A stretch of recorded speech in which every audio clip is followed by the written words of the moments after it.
सर्वांना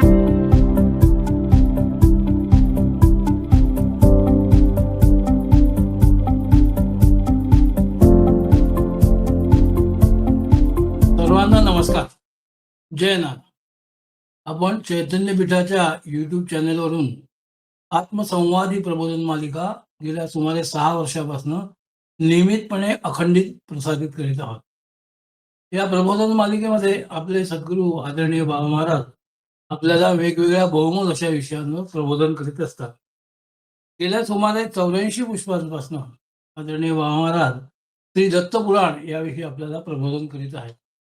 आत्मसंवादाच्या मागील पुष्पात आदरणीय बाबा महाराज 6व्या अध्यायातील 6व्या अष्टकातील 7वा अध्याय समजावून सांगताना पुढे म्हणतात की रावणाच्या शूर्पणखा नावाच्या बहिणीला लक्ष्मणाकरवी विरूप करून तिथे आलेल्या खर आदी कोटी कोटी राक्षसांना रामाने ठार केले. सुवर्ण रूपधारी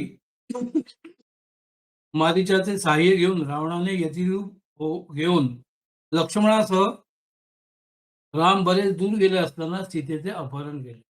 सीतेच्या वियोगाने आतुर झालेल्या रामाने जटायूला मोक्ष दिला आणि सीतेला राक्षसाने पळवून नेले हे जाणून तो दक्षिण दिशेला गेला.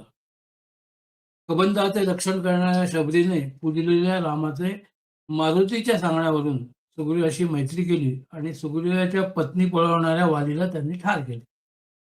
सीतेला शोधण्यासाठी अनेक वानर सुग्रीवाने पाठवले. त्या ठिकाणी येऊन 100 योजने समुद्र तरून लंकेत सीतेला पाहून अशोकवनाचा नाश करून रावणाशी बोलून लंका जाळून 1/4 राक्षस सैन्य नष्ट करून मारुती पुन्हा परत आला. मारुतीने सर्व काही रामाला सांगितले. नंतर तो राम, लक्ष्मण, सुग्रीव आणि 18 पद्म वानरांसह लंकेवर चालून गेला. समुद्रात 100 योजने पूल बांधून रामेश्वराची स्थापना करून बिभीषणाने योग्य ती सेवा केली असता येऊन रामाने लंका वेढली. कुलांसह रावणाचा वध करून बिभीषणाला राज्य देऊन सीता, लक्ष्मण, वानर यांच्यासह राम पुष्पक विमानाने अयोध्याला गेले. देवांनी स्तुती केलेला, लक्ष्मणादी भावांना मान्य असलेला आणि ऋषीमुनींनी राजसिंहासनावर अभिषेक केलेला राम 10,000 वर्षे प्रजेचे रक्षण करीत असता त्याने राज्याचे सुराज्य करीत शासन केले. पतिव्रता आचरणाने श्रेष्ठ असलेल्या जानकीचा त्याग रामाने दुष्ट कलंक येऊ नये म्हणून केला. सीतेने वनात कुशलवांना जन्म दिला. नंतर कालांतराने वाल्मिकीने त्या दोघांची रामाची भेट करवली. रामाच्या विशेष परीक्षेला उतरलेली सीता प्रथम वैकुंठाला गेली. राम सुद्धा दोन्ही मुलांवर राज्य सोपवून परिवारासह पाप दूर करणारी रामायण नावाची कीर्ती या मृत्यूलोकात ठेवून वैकुंठाला गेला. अशा रीतीने पवित्र शुद्ध असलेला हा सूर्यवंश संक्षेपाने महाराजांनी इथे कथन केला आहे. श्री दत्तात्रय पुराणाच्या उपासना कांडाच्या 6व्या अष्टकातला 7वा अध्याय इथे समाप्त. पुढील सोमवंश वर्णन नावाच्या 6व्या अष्टकातील 7वा अध्याय आदरणीय बाबा महाराज इथे समजून सांगताना म्हणाले की पावन करणारा चंद्र ज्याचा प्रमुख आहे त्या वंशाचे वर्णन मी आता करत आहे. ज्या वंशात श्री दत्तात्रेयाची कृपा झालेल्यांची ऐहिक पारलौकिक संपन्नता स्पष्ट आहे.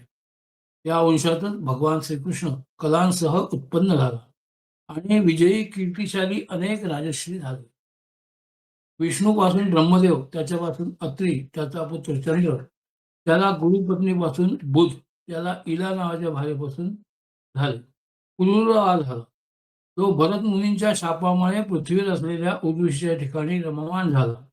त्या दोघांची कीर्ती वेदांनी गायली. त्या दोघांचे 6 कीर्तिमान पुत्र झाले. त्यांची आयु, शतायु, सत्यायु, आयु, विजय आणि जय ही नावे आहेत. क्रमाने त्याला नहुष, वसुमान आणि श्रुतंजय हे पुत्र झाले. त्यापैकी एक भीम. भीमाला कांचन आणि कंचनाला होत्र. सहोत्रचा पुत्र जयू ज्याने स्वर्गातून आलेली गंगा तोंडात चूळ भरल्यासारखी बाहेर टाकली. त्याचा पुत्र पुरु, त्याचा बला, त्याचा पुत्र अमक, त्याचा कुश, त्याचा कुशांबू, त्याचा गाधी, गाधीची कन्या सत्यवती जिच्याशी रुचिक भार्गवाने अश्वरूप शुल्क घेऊन विवाह केला. त्या दोघांचा पुत्र जमदग्नी आणि नातू परशुराम यज्ञामध्ये चरूचा बदल झाल्याने राजाप्रमाणे उन्मत्त क्षत्रियांचा नाश केला. तपश्चर्येच्या सामर्थ्याने ब्रह्मशी वर्णिलेला योग सामर्थ्याने गायत्री मंत्र सिद्ध असलेला गादीपुत्र विश्वामित्र झाला. हा क्षत्रिय असूनही ब्राह्मण आणि राम ब्राह्मण असूनही क्षत्रिय झाला. हे त्या दोघांच्या आईने परस्परात बदललेल्या चरितेचे फल होय. पंचायुला नहुषादी पुत्र झाले. क्षत्रवृद्धाला सहोत्र, पुढे द्युमान, ज्याला कुल याशो, ज्याची मंदालसा नावाची पत्नी मेलेली असताना श्री दत्तात्रेयाने तिला जिवंत केले. तिने जन्मलेल्या प्रत्येक पुत्राला तत्वज्ञान देऊन आत्मज्ञानी बनवले. नंतरच्या योगी सम्राट अलर्काने 66,000 वर्षे धर्माने राज्य केले. त्याचा उद्धार पुढे दत्तात्रेयाने केला. नहुष पुत्र ययातीने कचाने दिलेल्या देवयानीशी विवाह केला आणि देवयानीची सेवा करणाऱ्या शर्मिष्ठेशी त्याने विवाह केला. देवयानीपासून यदू, तुरु, वसु आणि शर्मिष्ठेपासून अनु, द्रहु आणि पुरु झाले. प्रतिज्ञा भ्रष्ट झालेल्या राजाला शुक्राचार्याने म्हातारपण दिले. तेव्हा कामी बापाचे म्हातारपण पुरुने आनंदाने स्वीकारले. 1000 वर्षे भोग भोगल्यावर तो राजा दैवयोगाने विश्वस्त झाला, विरक्त झाला. त्यानंतर त्या ययातीने स्वतःचे म्हातारपण घेऊन पूर्वीप्रमाणे पुत्राला तारुण्य दिले. सर्व भोगांपासून विरक्त होऊन पुत्रांना राज्य विभागून ज्ञान झालेला तो राजा मोक्षाला गेला. आदरणीय बाबांनी इथपर्यंत हा अध्याय अतिशय सुंदरपणे समजावून सांगला आणि आपल्या प्रबोधनाला इथेच विराम. मी त्यांना विनंती करतो की त्यांनी आजच्या पुष्पाला सुरुवात केली. नमस्कार. अनुसूया त्रिशंभूतो दत्तात्रेयो दिगंबरा स्मर्तृगामी स्वभक्तानां उद्धरतां भवसंकटात.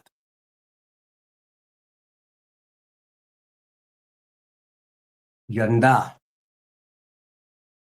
आपला हे जे दत्तपुराण या विषयावरचं आगळं वेगळं असं जे काही प्रबोधन किंबहुना विमर्शात्मक अशा पद्धतीने आपण हा जो आत्मीय संवाद सुरू आहे त्या संवाद भाष्यामध्ये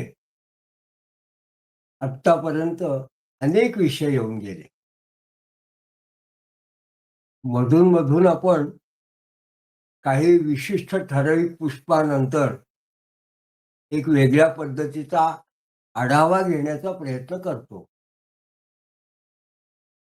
म्हणजे सामान्यपणे एखाद्याने जर ऐकायला सुरुवात केली असेल त्या विशिष्ट पुष्पामध्ये त्याला आधी काय झालं आहे, नेमका विषय काय आहे, कुठल्या संदर्भामध्ये हे आपली जी पुष्प जी मालिका सुरू आहे दत्तपुराणाची त्याची साधारणपणे कल्पना येते. तर अशा पद्धतीनं आजचं आपलं जे पुष्प असणार आहे ते एक प्रकारचं ज्याला समालोचन आपण म्हणूया, आढावा घेणार असं एक रिव्ह्यू ज्याला आपण म्हणू शकतो असं सुद्धा असणार आहे. किंबहुना का असं आपण रिव्ह्यू घ्यायचा विचार करतो आहे, तरी या पुष्पामध्ये त्या ययातीची कथा आणि त्याच्याविषयी वर्णन आपण जेव्हा ऐकलं त्या ययातीचा खूप लोकांना कुठे न कुठे उल्लेख आपल्याला लक्षात आहे, आढळून येतो. आणि ती कथा सगळ्यात जर परिचयाची असेल तर ती गुरुचरित्र ग्रंथामध्ये आहे, ज्याच्यामध्ये गुरुचरित्रकारांनी जे ऋषी आहेत त्यांनी आपली ही जी कन्या आहे देवयानी, या कन्येवरती तिच्या ममत्वामुळे हा कच्छ देवयानीचा जो प्रसंग आहे तो गुरुचित्रकारांनी वर्णन केला. म्हणून ती मंत्रा हा शतकर्णी होऊ नये अशी जी नंतर पुढे काही ठिकाणी गुरुचित्रकारांनी म्हटलं आहे, त्याच्यामागली ही कच्छदेवयानीची कथा आहे. पण या कच्छदेवयानी या कथेचा मूळ संबंध जो आहे, त्याच्यात ययाती हे पात्र आहे, त्या विशिष्ट. त्यामुळे ययाती नाव लोकांना माहिती आहे, महाभारतातलं आहे. आणि मग या ययाती, शर्मिष्ठा, कच्छ, देवयानी अशा या पात्रांना घेऊन फार पूर्वी ययाती नावाची कादंबरी सुद्धा प्रसिद्ध होती. त्या जुन्या मराठी लोकांनी त्याची कल्पना आहे. असो, पण तो आपल्यासमोर विषय नाही आहे.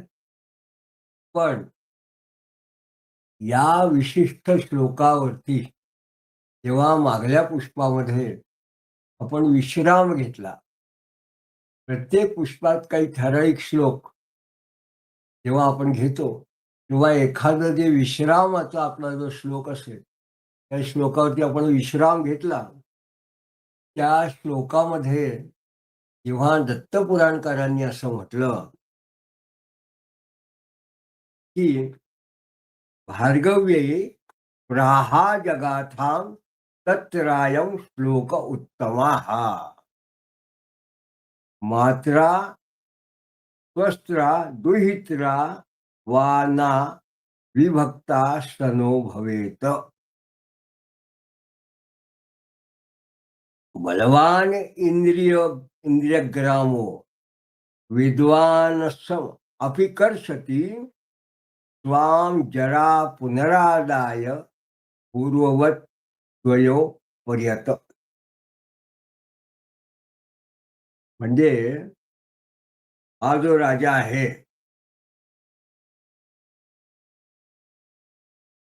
शुक्राचार्यांनी त्याला शाप दिला होता. तो त्या मुलांनी घेतला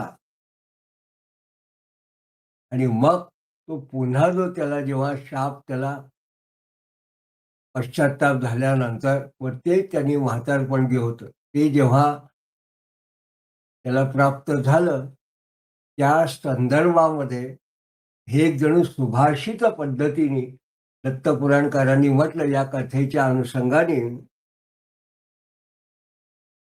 ही जी काही महाभारतातल्या वगैरे ज्या कथा आहेत, त्याच्या संदर्भातला हा एक श्लोक आहे,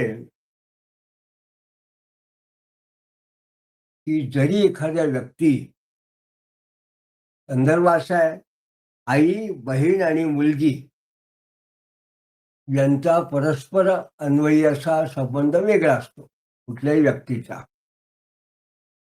तिघी स्त्रिया आहेत, पण आई, बहीण आणि मुलगी या तिघांशी एखाद्या व्यक्तीचा संबंध हा वेगवेगळा असेल, तर त्याच्यापासून माणूस हा वेगळा आहे. आणि कसा आहे, का वेगळा आहे संबंध यांचा, तर त्यांनी वियुक्त आहे.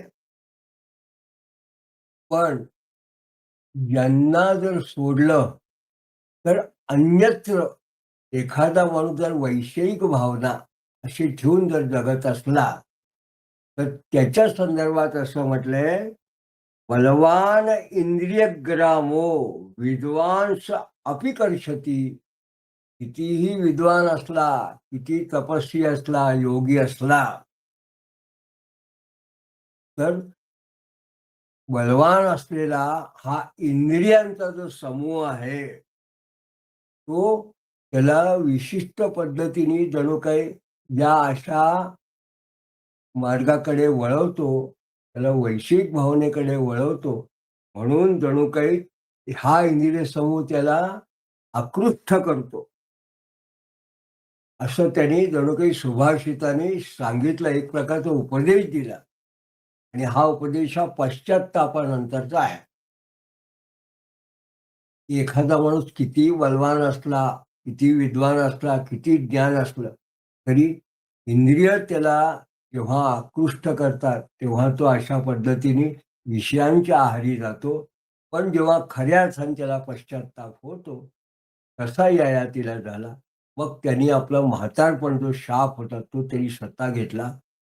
पण तो घेतल्यानंतर जणू काही पश्चात्तापाच्या त्याच्या अवस्थेत, हे त्यांनी असं म्हटलंय. ही इंद्रिय इतकी बलवान आहे की ती विद्वानांना, तपस्वी लोकांना सुद्धा आपल्याला विश्वामित्र मेनकेचा प्रसंग आपल्याला माहिती आहे. विश्वामित्राची तपस्या भंग कशी झाली तेही आपल्याला माहिती आहे. त्याच्यापासून शकुंतलेचा इतिहास आपल्याला माहिती आहे. तसंच आपण ते सुद्धा आपण बघितलं की मत्स्यगंधा, तो सुद्धा आपल्याला एक विशेष आपल्याला या अशा प्रकारच्या कथा महाभारतात वगैरे जेव्हा दिसतात आपल्याला, तेव्हा या सगळ्या ज्या कथा आहे, वरती जणू काही हे सुभाषित त्यांनी असं म्हटलं, काही महाराजांनी या ठिकाणी उद्धृत केलं. पण मग पश्चात्तापाने त्यांनी जसं पुन्हा आपल्याला शाप म्हणून मिळालेलं म्हातारपण परत घेतलं आणि मग तो विरक्त सर्व भोगेभ्यो तत्वा राज्य विभागशाः पुत्रेभ्यो लब्ध सज्ञो का आद्यम पदम मनु उत्तमम. जे मग मात्र खऱ्या अर्थाने सर्व भोगांपासून विरक्त होऊन आपल्या पुत्रांना, त्या ययातीची जी 4 पुत्र होते, यदू, दुर्वसू, वसू आणि अनुद्रयू आणि पुरु, ही जी मुलं होते, या पुत्रांना त्यांनी आपलं राज्य वाटून दिलं आणि मग हा राजा हा मोक्षाला गेला. जणू काही त्या विरक्तीनंतर त्याला जे ज्ञान प्राप्त झालं, त्यामुळे हा राजा मोक्षाला गेला, असं या ठिकाणी साहेब महाराजांनी सांगितलं. आणि मागल्या पुष्पात इथपर्यंतची कथा आपण असं बघितली. यानंतरचं जे पुष्प आहे ते या दत्त पुराणातल्या 6व्या अष्टकातलं 8वा अध्याय जो आहे, त्यातलं शेवटलं पुष्प असणार आहे. म्हणजे पुढच्या त्या पुष्पामध्ये हा 6व्या अष्टकातला 8वा अध्याय संपेल आणि मग 7व्या अष्टकातला पहिला अध्यायापासून सुरुवात होईल. मग हा जो अध्याय आहे 6व्या अष्टकातला, मग याच्यामध्ये नेमकं काय आहे, तर तो जो मी शेवटला एक श्लोक आपल्यासमोर आत्ता उद्घृत करतो. पुढच्या जेव्हा आपलं पुष्पाचं आपण चिंतन करू तेव्हा आपल्याला हा पूर्ण अध्याय बघायचाच आहे, या अध्यायातले काही श्लोक. पण तो जो शेवटला श्लोक आहे, त्यात त्यांनी असं म्हटलं की अष्टकैरे ही अत्रो सनाकांडम निरूपितम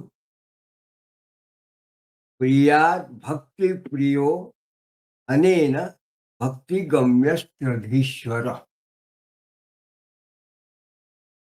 म्हणजे या 4 अष्टकांनी, 3ऱ्या अष्टकापासून या 6व्या अष्टकापर्यंत, या 4 अष्टकामध्ये या ठिकाणी असं म्हटलंय, उपासना कांड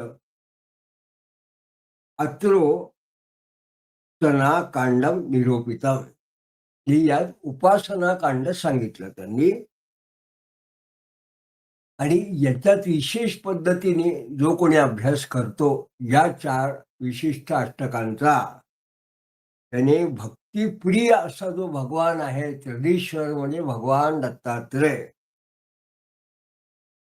भक्तिगम्य त्रिदीश्वरम, हा भगवान दत्तात्रय हा भक्तीने गम्य म्हणजे जाणला जाणार आहे. असा त्यांनी काय होतं, प्रियात भक्ती प्रियो अनेन, म्हणजे हा भक्तिप्रिय असल्यामुळे हा जो आहे हा प्रसन्न होतो किंवा न संतुष्ट होतो. तर हा शेवटला अध्याय आहे या 6व्या अष्टकातल्या 8व्या अध्यायातला 68. याचं आपण पुढच्या पुष्पामध्ये विस्तारपूर्वक जेव्हा बघणार आहोत, तर त्याच्या आधी आपण सुरुवात करताना असं म्हटलं की एक प्रकारचा रिव्ह्यू, म्हणजे पहिलं ज्ञानकांड झालं. पहिल्या आपल्या 2 अष्टकांमध्ये. पहिल्या अष्टकाची सुरुवातच मुळात वेदपाद स्तुतीने आपण केली. वेदपाद स्तुतीमध्ये काय आहे? तर 68 श्लोक आहेत. आणि त्या 68 पैकी 64 श्लोक जे आहेत, ते प्रत्येक श्लोक म्हणजे साधारणपणे ऋग्वेदाचे जे काही 8 अष्टक पद्धतीने असं म्हणतात, त्या प्रत्येक ऋग्वेद संहितेच्या अष्टकातला एक-एक श्लोक किंबहुना ऋचा, त्या ऋचेमधला काही ठिकाणी 2/3 किंवा काही ठिकाणी 3/4 असा भाग मूळ ठेवायचा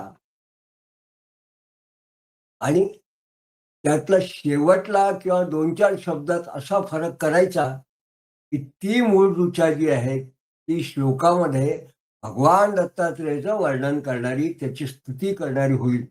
अशा पद्धतीने हे वेदपाद स्तुतीचा पहिला अध्याय आहे. उदाहरण द्यायचं म्हटलं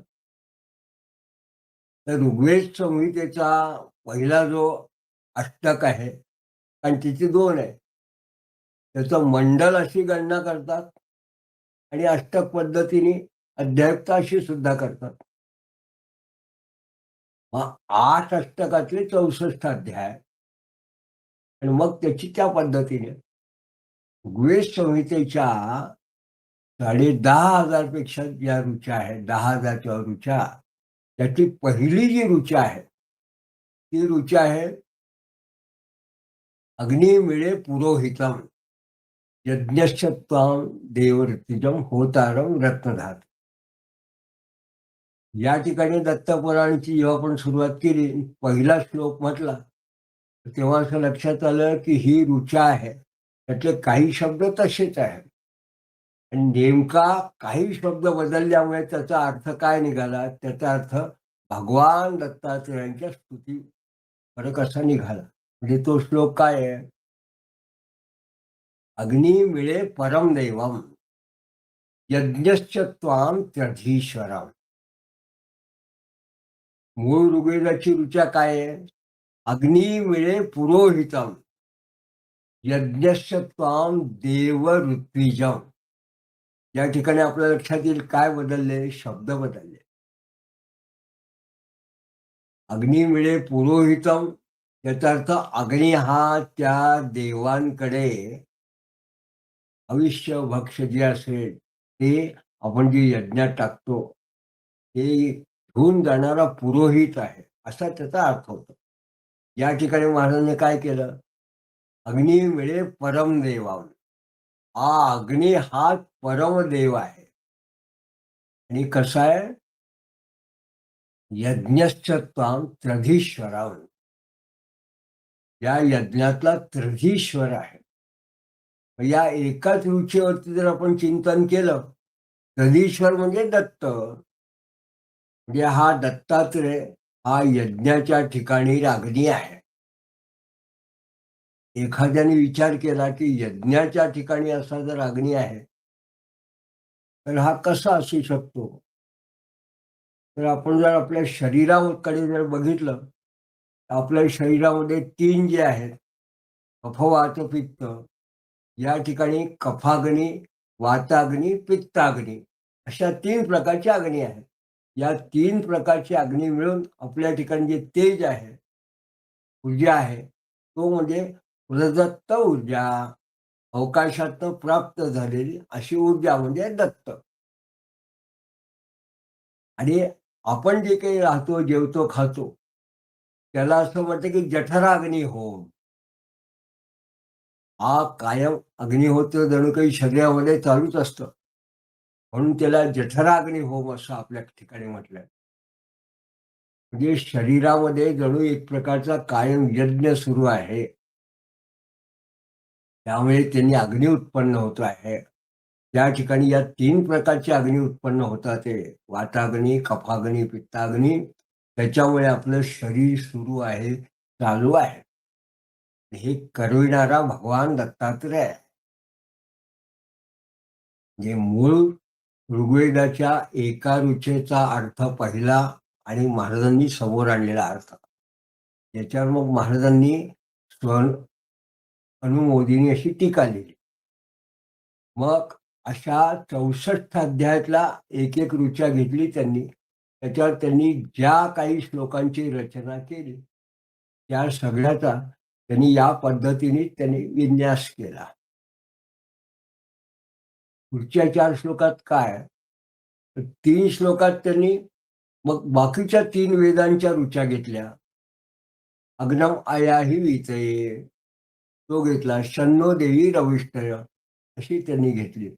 आणि हे काय, एक यजुर्वेदाची, एक सामवेदाची, एक अथर्ववेदाची. त्याच्यात सुद्धा त्यांनी असा बदल केला.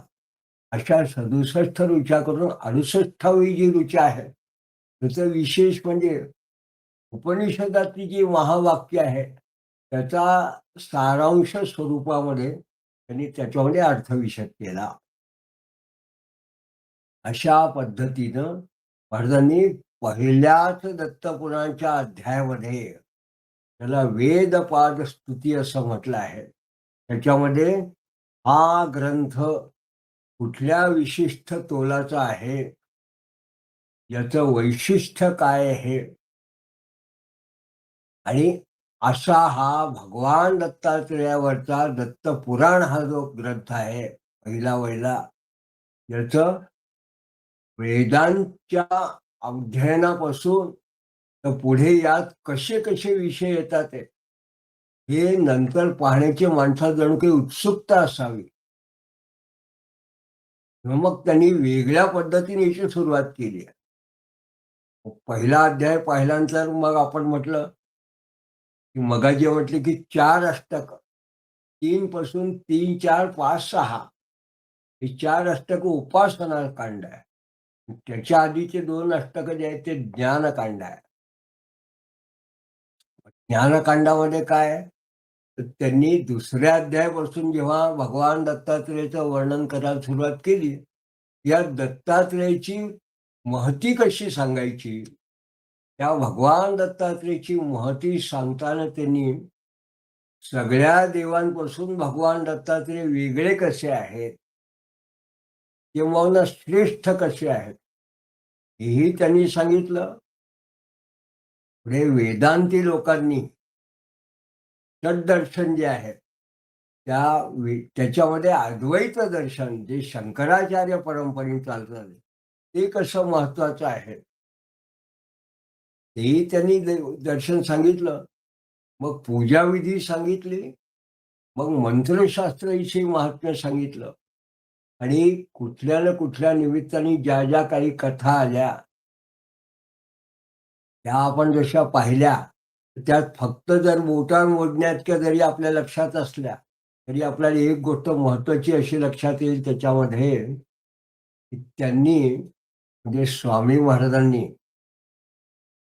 त्याच्यामध्ये भगवान दत्तात्रेय हे जेव्हा प्रल्हादाला भेटले त्यांनी प्रल्हादाला काय उपदेश केला, त्यांनी साध्यदेवांना काय उपदेश केला त्याचं वर्णन केलं. त्यांनी भगवान दत्तात्रेयांनी सहस्त्रार्जुनाला काय उपदेश केला, भगवान दत्तात्रेयांनी परशुरामांना काय उपदेश केला आणि अलर्काला काय सांगितलं, या सगळ्या कथा आपण बघितल्या. त्याच्यानंतर आयुराजाची कथा बघितली, त्याच्यानंतर हुंडासुरवरची जी कथा आहे ती आपण बघितली, मग यदुराजाची आपण कथा बघितली. या सगळ्या कथेमध्ये सुद्धा विष्णू शर्माची कथा आपण ती बघितली, एक वेगळाच त्याच्यामध्ये भाग आहे.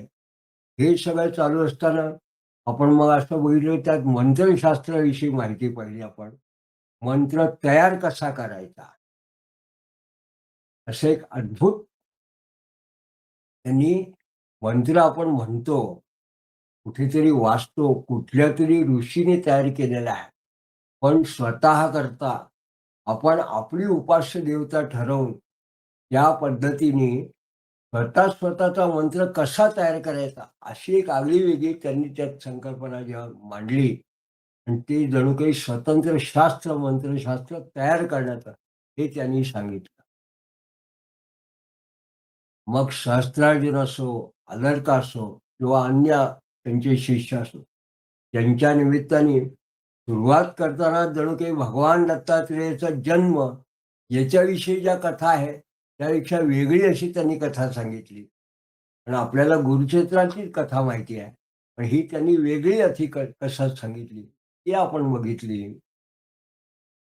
मग त्यानंतर मग अथर्व असा जो संवाद आहे, अथर्वांगी ऋषी ज्याला म्हणतात, त्याचा शांडिल्य ऋषीचा तो आपण असा बघितला त्याच्यामध्ये. आणि ह्याच पद्धतीने हा संवाद चालू असताना जणू काही अथर्वण योग अशी एक वेगळ्या पद्धतीचा योग त्यांनी सांगितलं. मग योगामधला जेव्हा एखादी समाधी कशी असते, प्राणायाम कसा असतो, असं अष्टांग योगाचं त्यांनी वर्णन केलं. त्याच्यामध्ये सुद्धा हा जो योगातला भाग आहे, त्यातलं जर का कोणी प्राणायाम करत असेल, उत्तम प्राणायाम कसा, मध्यम कसा, अधम कसा, त्याचा परिणाम कसा, याबद्दल अत्यंत विस्तारपूर्वक त्यांनी सांगितलं. असा योगाचा त्यांनी भाग सांगितला. आणि मग ज्याला खरोखर योगाविषयी काही आवड असेल त्यांनी ते बघावं. पण ते योगाची मात्रा जी आहे, ती कशा पद्धतीने मोजावी तेही सांगितलं. आणि योगी माणसाने जर का योग करायचा असेल आणि आहार शुद्ध, सत्वशुद्धी, आहार जर का त्याचा व्यवस्थित ठेवायचा असेल, तर त्याच्याकरता यवागू हा जो एक प्रकारचा आयुर्वेदिक जो एक भाग आहे, तो त्यांनी कसा घ्यायचा तेही त्यांनी सांगितलं. मग स्वामी महाराजांनी जसा योगाचा विषय घेतला, तसा मंत्र दत्तात्रेयाचे मंत्र आहेत, त्याचं त्यांनी सांगितलं. वेगवेगळ्या प्रकारचे भगवान दत्तात्रेयाचे जे मंत्र आहेत, त्यात दत्तमाला मंत्र त्यांनी असं म्हटलं.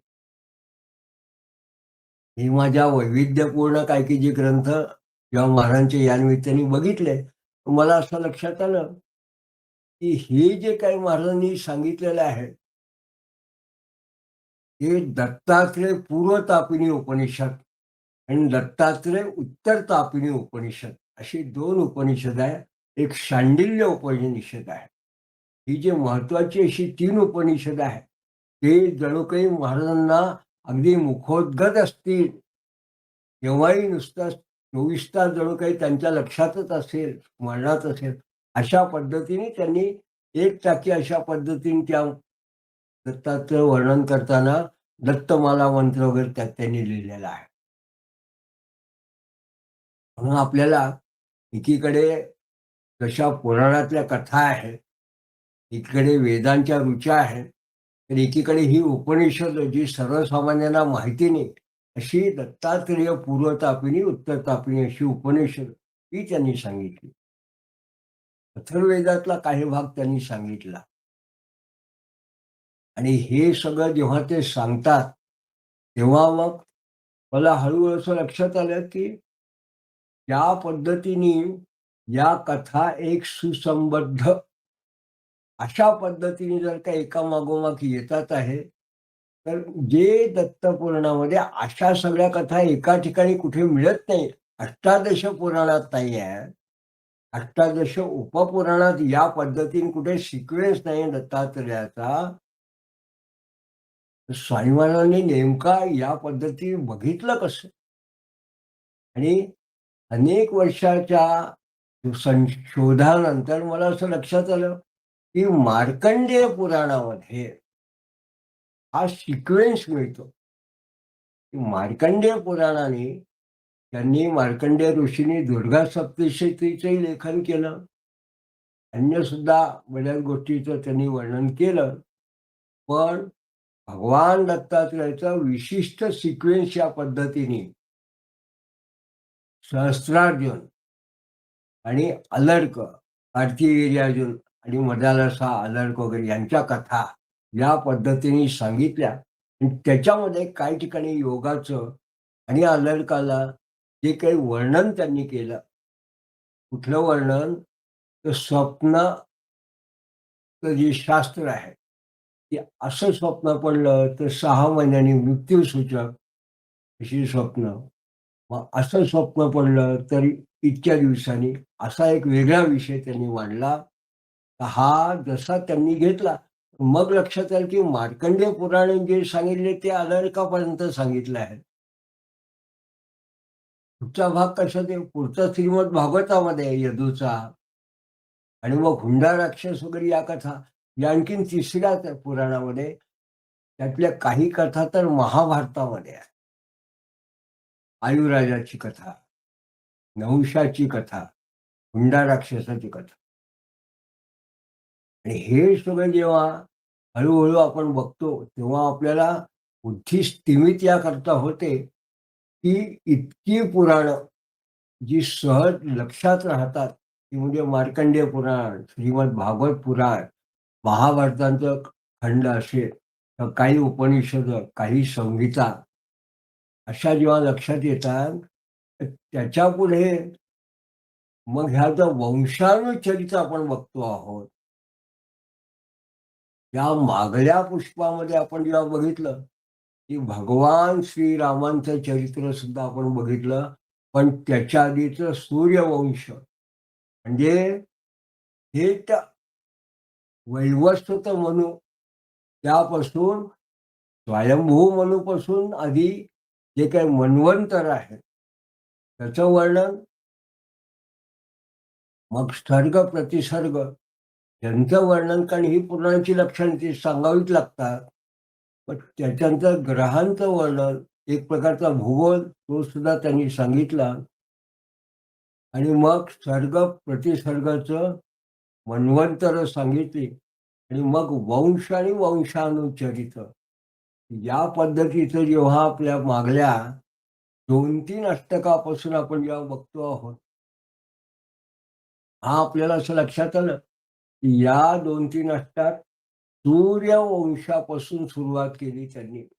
त्याच्यामध्ये एक एक राजे इक्ष्वाकूपासून रघु झाला, अज झाला, सगळं झालं. दशरथापासून त्यांनी सगळ्या सांगितलं. रामायण आपण संक्षिप्त पाहिलं. आणि मग त्यांनी चंद्रवंशाची सुरुवात केली आणि त्या चंद्रवंशामध्ये ययातीपर्यंतचा भाग आपण बघितला.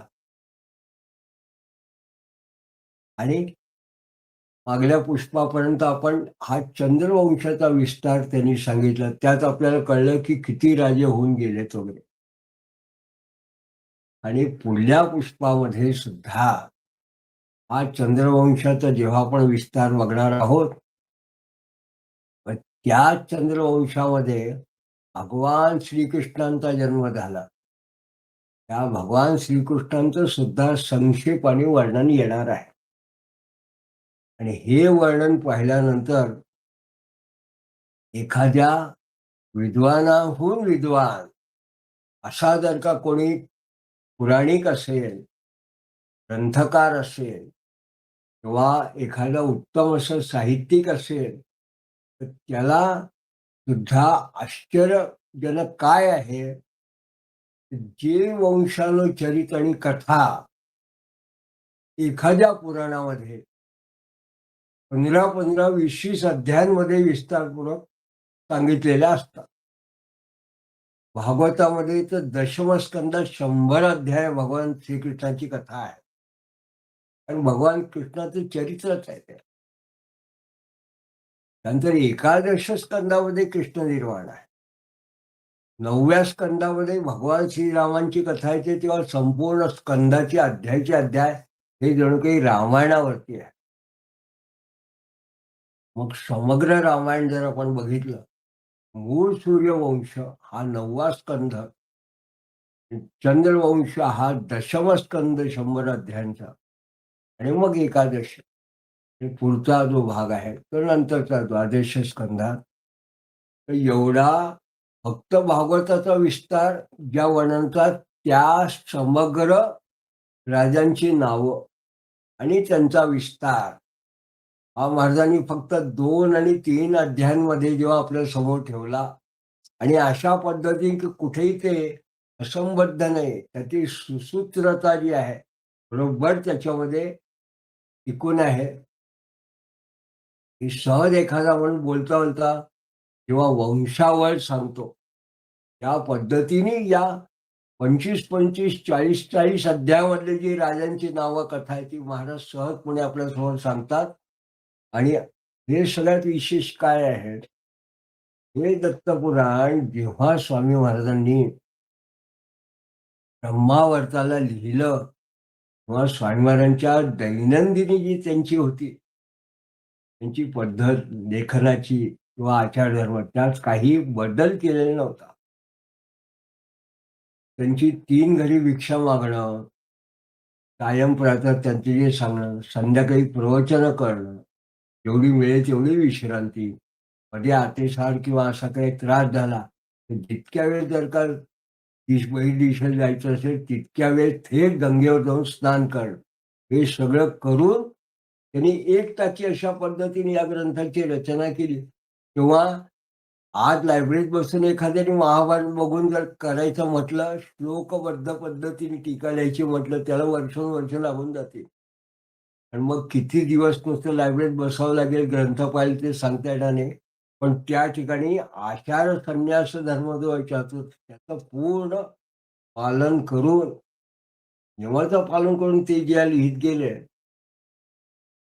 आणि मग हा असा दैवी ग्रंथ तयार झाला. त्यातला हा जो उपासना कांड आहे, तो खऱ्या अर्थाने पुढल्या पुष्पामध्ये समाप्ती होणार आहे. तर हा 3, 4, 5, 6 ही 4 अष्टकं याला उपासना कांड असं त्यांनी म्हटलंय. आणि महाराजांनी जेव्हा दत्त महात्म्य ग्रंथ लिहिला तेव्हा त्यांनी एक विशेष गोष्ट त्यात असं म्हटलं होतं की मंदानुमध्ये औपनिषदिक ज्ञान. म्हणजे साधारण मंद म्हणजे ज्यांना अशा पद्धतीचा वैदिक वगैरे तत्वज्ञान या पद्धतीचं औपनिषदिक पद्धतीने संस्कृतचं ज्यांना ज्ञान नाहीये, समजत नाहीये, त्यांच्याकरता त्यातला जो 9व्या भक्तीचा भाग आहे तो प्रधान असा समोर ठेवून मी या दत्तपुराणातली ही जी 6 अष्टकं आहेत त्यातला काही काही सुरुवातीचे ज्ञानकांडातली काही अष्टका, पण त्यातल्या कथा आणि निवडक अशी त्यांची मंत्रांची आणि त्या सगळ्या घेऊन मी हा ग्रंथ मराठीत तयार केला. का तर सगळ्यांना कळा म्हणून. म्हणून त्यांनी सुरुवातीला म्हटलं की मंदा नुपदे औपनिषदिक ज्ञान. ते जे उपनिषद या वेदांताचा भाग आहे तो नाही, पण म्हणून सामान्यांकरता मी मराठीतला दत्त महात्म्य हा ग्रंथ, हा दत्त महात्म्य ग्रंथ आपल्याला असं लक्षात येईल की त्याच्यामध्ये मग त्या 6व्या अष्टकातली मराठीतल्या कथा उत्तम पद्धतीने ओवीबद्ध त्यांनी अशा पद्धतीने लिहिल्या. पण ज्या कथा सुद्धा जर बघितला तर त्या दत्तमहातल्या शेवटले जे अध्याय आहेत त्याच्यामध्ये पण दत्ताचे 24 गुरु वगैरे आहेत आणि त्याच ठिकाणी मग त्यांची त्या ग्रंथाची समाप्ती आहे. पण त्यातल्या शेवटल्या 5-6 अध्यायाचं वैशिष्ट्य असं आहे की जसं सप्तशती गुरुचरित्रामधलं प्रत्येक तिसरं अक्षर तर दुसरं अक्षर असेल ते घेतलं, गीतेचा 15वा अध्याय तयार होतो. तसं जेव्हा पहिल्यांदा मी माझ्या जवळची दत्त महात्म्याची पोथी ग्रंथ आहे तो बघितला आणि अशी खून करायला सुरुवात केली, तर मला इतकं आश्चर्य वाटलं की त्याच्यामध्ये ओम पूर्णमदं पूर्णमिदं पूर्णात पूर्णमुदच्यते पूर्णस्य पूर्णमादाय पूर्णमेवावशिष्यते. त्या शांतीपदाचा आधी मंत्र पूर्ण तयार झाला, प्रत्येक अक्षर 5. मग पुढे सुरुवात केली तर मग ईशावास्यमिदं सर्वं यत्किंचित् असा पूर्ण ईशावास्य उपनिषद, मग मुंडकोपनिषद, असं संपूर्ण उपनिषद त्या ह्याच्यात तयार आहे. म्हणजे मंत्र गर्भ नव्हे उपनिषद गर्भ असं तो मराठी दत्त महात्म्य ग्रंथ आहे. हा जो ग्रंथ आहे हा फक्त 6व्या अष्टकापर्यंतचाच भाग कथेचा घेऊन त्यांनी केलेला आहे. तर हे असं महाराजांचा अद्वितीय असा हा ग्रंथाचं एक वेगळेपण आहे. अशा पद्धतीचा ग्रंथ न भूतो न भविष्यती अशा प्रकारचा ग्रंथ अजून कोणी तयार केला नाही आहे. आणि महाराजांमुळे जेव्हा करता कविता दत्त ते म्हणतात तेव्हा त्यांची ती श्रद्धा असेल, पण खरोखर भगवान दत्त स्वरूप असे स्वामी महाराजांनी जणू हा ग्रंथ त्या पद्धतीने जणू काही आपल्याकरता तयार करून दिलेला आहे, तर आपण समजायचं. आणि हा दत्तपुराण ग्रंथ ज्या पद्धतीने महाराजांनी तयार केला, त्याचा काहीतरी निरूपणात्मक अंशात्मक भाग पहिल्यांदा आपण हा जेव्हा उपक्रम घेतला, की यथाशक्ती यथामथी भावार्थाने साधारणपणे आतापर्यंत कुणीही दत्तपुराणातल्या प्रत्येक श्लोकाचा अन्वयार्थ किंवा संधी विच्छेद अशा पद्धतीने विचार केला नसेल. सांगताना ग्रंथ लिहिलेले आहेत, कारण महाराजांची स्व अनुमोदिनी टीका आहे, पण ती टीका आणि मूळ संहिता या दोन्हीचा अनुषंगाने आपण जेव्हा एखाद्या ग्रंथाचा श्लोक वाचतो, संहिता वाचतो, त्या संहितेचा आपल्याला अभिप्रेत असणारा अर्थ जेव्हा बघतो, पण जर का तो ग्रंथ, संहिता आणि त्याला असलेली टीका हे जर दोन्ही तुमच्या समोर असलं, महाराजांची टीका, आपल्याला एक लक्षात येते की त्याला मग आपल्याला फार इकडे तिकडे जायची गरज नाही आहे.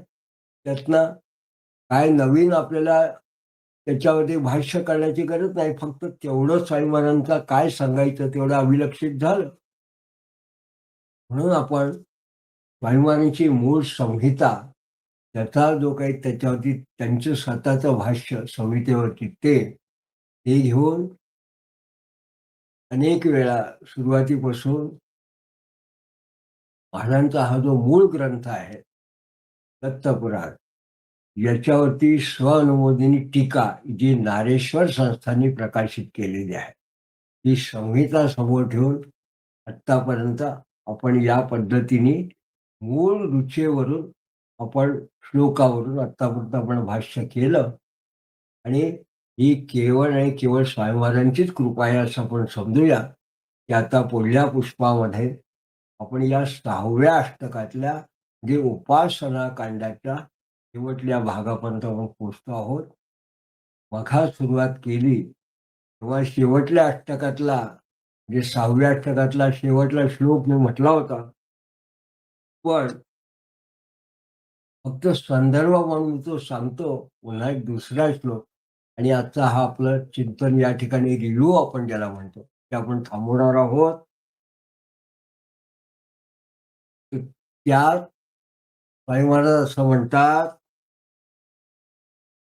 उक्तप्रायो अवतारोयम कृष्णस्य परमात्मना रुक्मिण्यादी वधुत्पन्ना कामाद्या अमिता सुताहा. म्हणजे भगवान कृष्णाचा अवतार हा आधी सुद्धा कुठेतरी संदर्भ म्हणून सांगितलेला आहेच. परमात्मा स्वतः तो आहेत आणि त्याच्या रुक्मिणी आदी स्त्रियांपासून त्याला अमिता सुता, त्याला अनेक पुत्र उत्पन्न झाले. पुढे शेवटी भगवान कृष्णाने आपली लीला करून जेव्हा ते स्वधामात निघून गेले, पण फक्त संदर्भ म्हणून एक वेगळा विषय या ठिकाणी ज्या पद्धतीने महाराजांनी सांगितला तो त्या श्लोकातला, कारण हा भाग पुढे आपण घेणार आहोत तरी सांगतो. त्यात महाराज असं म्हणतात, वैकुंठम गटा इत्येष व्यवहारस्तु मायिका द्वार्यत्या मथुराया त्या अद्यापि सन्निहितो हरिही. म्हणजे वैकुंठम गतम इत्येषा, तो वैकुंठाला गेले, भगवान श्रीकृष्ण वैकुंठाला स्वधामाला निघून गेले असं आपण व्यावहारिक दृष्ट्या म्हणतो, असं महाराज म्हणतात. आपण फक्त वर्णन करायचं निघून गेले म्हणून आपण म्हणतो. स्वामी महाराज असं म्हणतात, द्वारवत्या मथुराया, हे द्वारका, द्वारावती म्हणजे द्वारकेला, आणि मथुराया मथुरेला च मथुरांच अद्यापि अजून सुद्धा सन्निहितो हरिही त्या ज्या नगरी आहेत, पुरी आहेत, द्वारका आणि मथुरेत अद्याप सुद्धा भगवान श्रीकृष्णाचा वास आहे. सन्निहितो हरिही अजून ते आहेत द्वारकेला आणि मथुरेला असं भगवान सांगतात. आणि मग याच पद्धतीने त्यांनी पुढे हा जो वंश आहे त्याचं या ठिकाणी त्यांनी थांबवला. पण तो विषय आपण पुढच्या पुष्पात बघणार आहोत. तोपर्यंत अवधूत चिंतन श्री गुरुदेव